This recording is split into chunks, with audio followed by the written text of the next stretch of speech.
وقت ختم ہو گیا، یہ جمعہ کا وقت ہے، میں کس لے میں بہ گیا مجھے اندازہ بھی نہیں ہوا۔ دو صحابہ کی بات کہتا ہوں، عبداللہ بن جہش اور سعد بن ابی وقاص۔ بات کر سکتا ہوں؟ ہاں ماشاءاللہ، یہ آپ کا علاقہ ہے، یہاں پر آنے کے لیے بھی بڑی مشکلات ہوگی ان کے لیے، بہرحال میرے لیے نہیں مشکل ہے، جن کو روکنا ہے ان کو مشکل ہے۔ دو صحابہ ہیں، عبداللہ بن جہش اور سعد بن ابی وقاص، بڑے گہرے یار تھے ایک دوسرے کے ساتھ، بڑی ان کی جمتی تھی۔ احد کے میدان میں جب حضور جا رہے تھے، جنگ کے میدان میں، یہ دونوں صحابہ بیٹھ کر کے دعا کر رہے ہیں۔ بس میں اس پر ختم کر دوں گا میرے عزیز، دونوں ساتھی ہیں، دعا کر رہے ہیں، مصلی بچھائے۔ سعد بن ابی وقاص کہتے ہیں عبداللہ بیٹھ، میں دعا کرتا ہوں، تو آمین کہنا۔ عبداللہ بن جہش کہتے ہیں ٹھیک ہے، تیری دعا کے بعد میں دعا کروں گا، تم آمین کہنا۔ دوسرے دن جنگ ہے، سعد بن ابی وقاص دعا کرتے ہیں اللہ کل تیرے رسول کے دین کی حمایت کے لیے میں اتروں گا، تیرے نبی کے دین کی حمایت کے لیے ان کی صفوں میں جاؤں گا۔ مولا میری اتنی دعا ہے، میرا سامنا کسی ایسے بڑے پہلوان سے کر، میرا سامنا دشمنوں کے ایسے بڑے پہلوان سے کر جو سب سے بڑا پہلوان ہو۔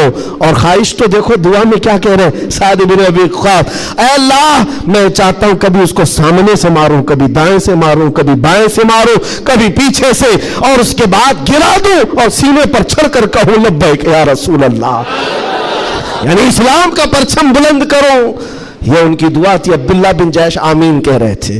اس کے بعد عبداللہ بن جہش کہتے ہیں اب میں دعا کرتا ہوں، تو آمین کہہ۔ اللہ اکبر، ان کی دعا کیسی ہے، اللہ اللہ، حدیث میں پڑھتا ہوں میری آنکھیں بھیگ جاتی ہیں۔ عبداللہ بن جہش کہتے ہیں اے اللہ کل تیرا رسول میدان میں اتر رہا ہے، اور احد کے میدان میں جب میں تیرے دین کی حمایت کے لیے اتروں تو دشمنوں کی طرف میں بڑھ کر چلا جاؤں، تیری محبت میں، تیرے نبی کی محبت میں۔ کبھی کوئی دشمن مجھے سامنے سے مارے، کبھی دائیں سے مارے، کبھی بائیں سے مارے، کبھی پیچھے سے مارے، اور تیرے محبت میں مولا، تیرے رسول کی محبت میں ہر جگہ سے زخم کھاؤں اور پھر میں شہید ہو جاؤں اسلام زندہ باد کہتے ہوئے، اسلام کی بلندی کا نعرہ لگاتے ہوئے شہید ہو جاؤں۔ ایک مارنے کی دعا کر رہا ہے، ایک مرنے کی دعا کر رہا ہے۔ یہ رسول اللہ کے پروانے ہیں۔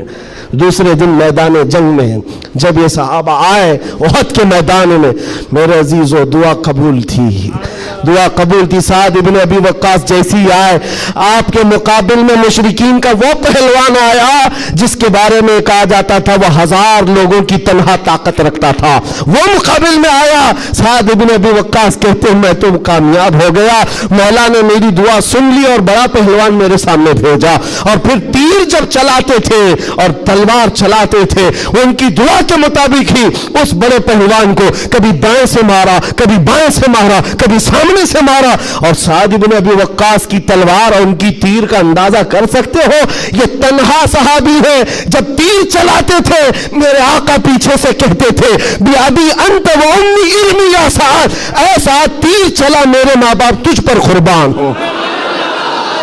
ساری دنیا کہتی یا رسول اللہ میرے ماں باپ آپ پر قربان، لیکن اللہ کا رسول کہتا ہے اے سعد تیر چلا میرے ماں باپ تجھ پر قربان۔ اب پھر تیر کی طاقت کا اندازہ کیا ہوگا، ڈھیر ہو گیا دشمن، ڈھیر ہو گیا بڑا پہلوان، سینے پر چڑھ کر کہا